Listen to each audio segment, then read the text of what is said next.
Ini masih tetap di mana aja? Kalau kapan-kapan ya.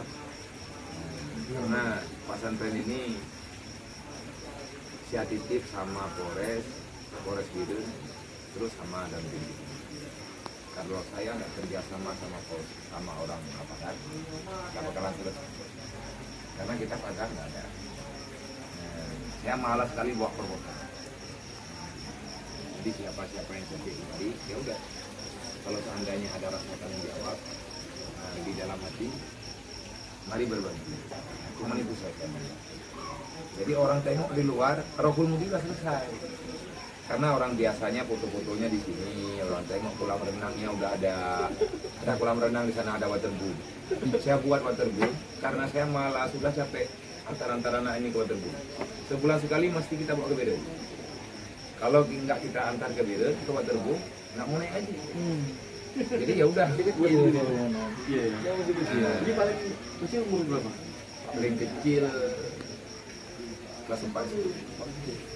Tapi biasanya yang SD kita nggak terima. Yang kita terima di sini kelas orang sudah tamat SD lah. Tetapi di saat sudah nggak ada yang bertanggung jawab di desanya, di kampungnya, mau tidak mau kita terima. Bahkan ada di sini satu kelas 1 ini perempuan ya, yang kemarin ibunya meninggal tenggelam di sungai kami. Ini sekarang udah di sini. Jadi dia udah yatim piatu, neneknya masih ada, cuma stroke. Dinda Humaira namanya. Jadi ya udah, dia saya sekolahkan di sini juga. Kalau pagi, Bunda, ya udah antar dia ke sana. Kalau pulang kita jemput. Jadi masalahnya gini, kalau adik-adik ini nggak ada yang peduli, saya yakin, dan bahkan kita semua yakin, nggak lama lagi di sini ada perang lagi. Karena kita sudah membaca semua masalah. Di saat orang terjepit dalam kelaparan, putus pasangan, ada senjata mainan, ya udah kita main perang-perangan. Kayak kemarin, main perang-perangan, di saat mati beneran. Itulah cerita. Dan nggak bakalan selesai, pasti ada. Cuman kita menunggu kapan.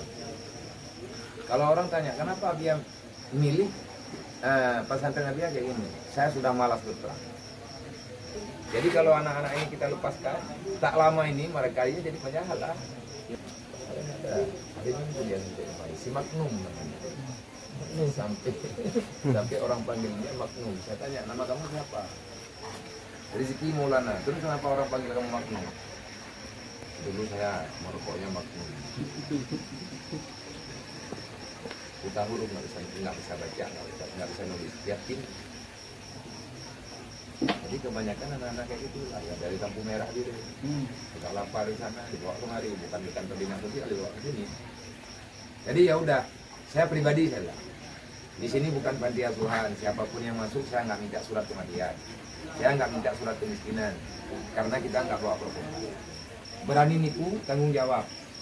Kalau seandainya benaran, insya Allah kita siap. Tapi kalau main tipu-tipu di sini, bukan saya yang bapak tipu, bukan saya yang ibu tipu, tapi ibu menipu para yatim yang ada di sini. Nah, kalau berani bertanggung jawab, silahkan. Biasanya ada juga orang mukri di sini. Dia mampu, tapi pura-pura nggak mampu, itu nggak lama, Bang. Pasti hancur. Karena kita bermasalah sama anak yatim, itu berbahaya. Jadi kalau sama orang ini saya ulang, yas'alunaka 'anil yatama wal masakin, itu bukan untuk saya. Ayat itu masih ada di Al-Quran. Hari ini kita diam, Allah menunggu kesempatan. Kalau seandainya nggak ada kiamat, itu baru jadi masalah besar. Tetapi kita nggak mau urusan hari ini, tunggu aja. Yas'alunaka 'anil yatama wal masakin. Persiapkan jawaban terbaik. Kata Allah, aku akan menanyakan padamu bagaimana tanggung jawabmu terhadap anak yatim dan apa yang kamu lakukan untuk itu. Persiapkan jawabannya. Jadi hari ini kita diam, ya nggak apa-apa. Kita berkhianat di sini nggak apa-apa. Persiapkan jawaban terbaik itu. Jadi saya bilang, ini pribadi saya. Nah, jadi saya nggak mau membebankan siapapun. Siapa yang mau bergabung silahkan. Kemarin datang orang tim, orang pikir itu juga Rohul Mudi nggak selesai.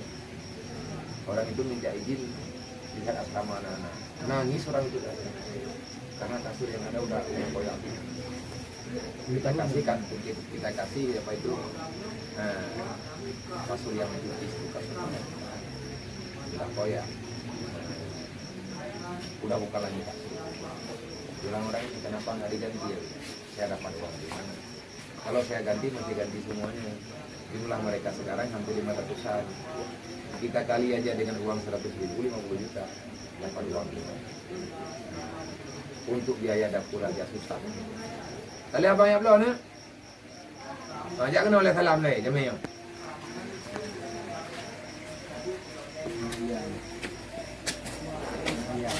Salam dulu.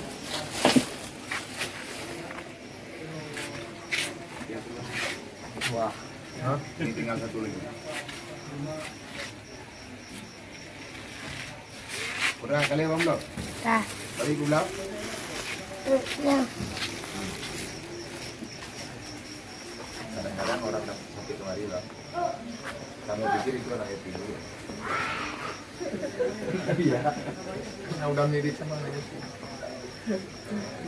Dia bergaul sama anak-anak di sini. Kadang-kadang ada orang najar datang kemari untuk bayar najarnya. Karena dia dari situ. Dia ada dalam kelompoknya. Banyak orang yang datang jauh-jauh. Nah, ini anak dari mana? Dia. Dia tanya, orang itu tanya sama dia, Dek, ayah kamu udah lama meninggal? Kan kurang ajar, saya bilang itu. Ya alhamdulillah dia nggak minta apa-apa. Kemarin dikasih sepeda sama Bapak Kopi. Dikasih sepeda sama Bapak Dantim, Pak Rindi kemarin. Tapi alhamdulillah itu sepeda masih tersimpan di kamar. Namanya kenapa nggak abang bagi? Sayang ada yang itu. Orang itu kerja dulu. Jiwanya udah ikutin. Udah jelas. Kalau kapasitas sekarang masih Pak ini, mantan Kabid Narkoba itu. Kapasitas itu. Iya. Parijal. Dulu Sakit beliau tuh. ya. Di Oplemon. Tapi sorry. Saya ke Polsek. Bilang orang ini kepala Polsek. Lagi di Tumbang beliau itu tadi dari Bandung. Kalau liatin saya kemarin Kapolres Sumbar itu satu angkatan. Pak Eko Arwanto. Oh, yang udah pindah ke Tulungagung. Ya. Tulungagung. Itu satu kampung. Jadi SD, SMP, SMA itu tak kelas. Tapi nak boleh kebetulan kami satu leteng. Itu beliau dalam sebulan sekali kemarin wajib di sini. Sampai ada fotonya di sini. Ya. Jadi tiap Jumat, biasanya Jumat. Kalau ke sini memang beliau datang khusus setiap bulan. Bawa beras, bawa uang jajan. Kadang-kadang beliau sendiri yang bagi di sini. Jadi enggak, kalau beliau lagi silaturahmi ke pesantren, kalau untuk Rohul Mudi beliau pilih hari Jumat. Berarti datanya kadang-kadang Jumat di sini. Sore-sore baru pulang. Tapi beliau itu nyaman dengan anak-anak. Waktu kemarin beliau pindah, tadi beliau datang ke dia. Tidak doa apa? Tolonglah bilang sama dia di sini, semoga saya dipindahkan ke Jawa. Ngapain? Bilang. Yang sudah kita suruh baca Yasinan di sini, abang sakit mati di sini. Janganlah, saya mau pulang. Kontrol cara perpisahan akan saya hadir kemarin. Alhamdulillah sampai sekarang sering juga beliau komunikasi. Kalau donasi bulanannya masih jalan dalam tiap bulan 5 juta, 10 juta. Saya bilang kalau abang mau kirim sedekah nggak usah sama rekening saya, langsung sama rekening dapur umum Kalau dikirim sama rekening saya, nanti uangnya ke tukang. Ada tukang masjid minta uang, nanti uang abang saya alihkan ke sana.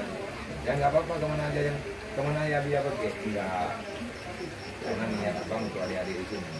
Ya enggak. Alhamdulillah, Allah memberikan kemudahan. Kadang-kadang ada kebajikan yang pernah kita lakukan, kita sendiri nggak tahu kita pernah melakukan kebaikan apa.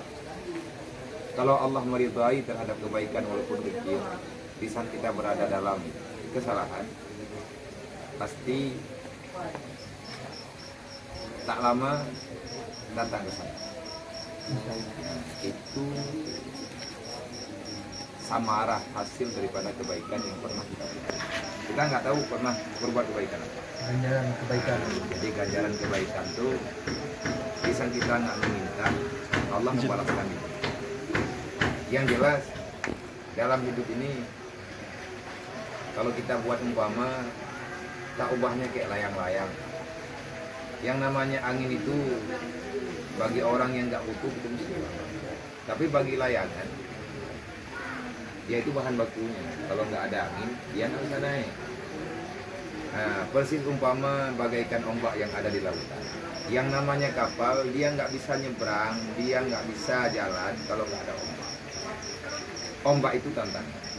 Nah, tanpa ombak dia nggak bisa berjalan. Terus ombak yang mengangkat dia, angin yang memberangkatkan. Itu juga. Jadi abang titip nama abang di sini nanti. Nah, kita titip sama adik-adik di sini karena dalam setiap sholat 5 waktu saya berpesan sama adik-adik di sini. Saya wajibkan kalian untuk tahlilan dan baca sama dia untuk siapapun umat Nabi Muhammad secara umum, khusus orang yang telah hadir membantu kalian, walaupun membantu dengan doa. Terlalu banyak orang baik yang kalian sendiri nggak kenal. Saya pribadi kadang belum kenal, cuman hubungannya lewat. Jadi kalau malam Jumatan ada selawatan, ada dari akhirat. Nanti kita titip nama abang dan keluarga sama adik-adik di sini. Saya sendiri kurang kenal adik-adik yang ada di sini. Siapa di antara mereka yang doanya mustajab? Karena kalau kehidupan yang saya rasakan sekarang dari Singkil sampai ke Kuala Simpang, berarti manusia yang paling besar masalah di sini saya. Kalau orang lain punya anaknya 2, 3, bahkan 10, saya 400. Nah, berarti yang paling besar beban di sini saya. Gubernur aja nggak apa-apa ya. Nah, gubernur cuma menjalankan uang yang ada. Kita cari siapa.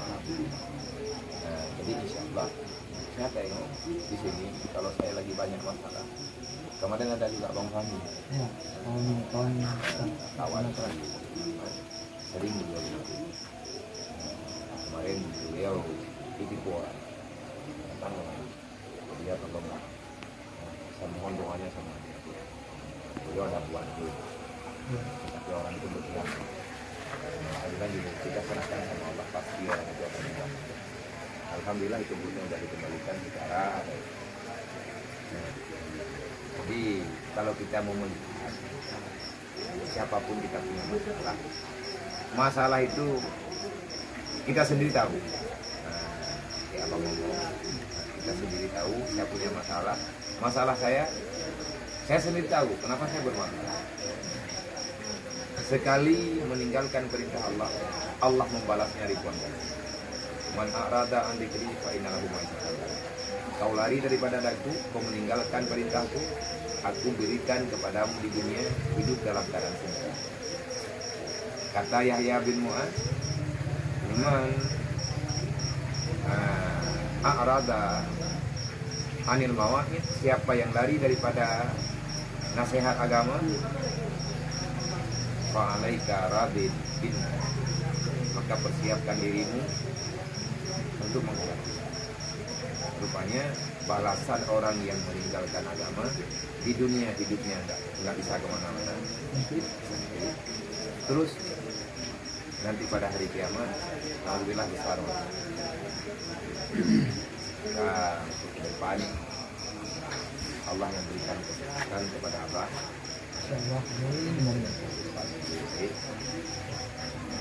Abang gunakan itu kesempatan, insya Allah Allah Ta'ala lamalah. Amin ya Rabbal alamin. Kalau abang sudah diberikan amanah, jadikan amanah itu untuk membela agama semampu yang bisa. Karena kemana-mana kita tetap bawa. Karena yang jangan kita buat membiak. Tetapi kalau benar-benar lillah,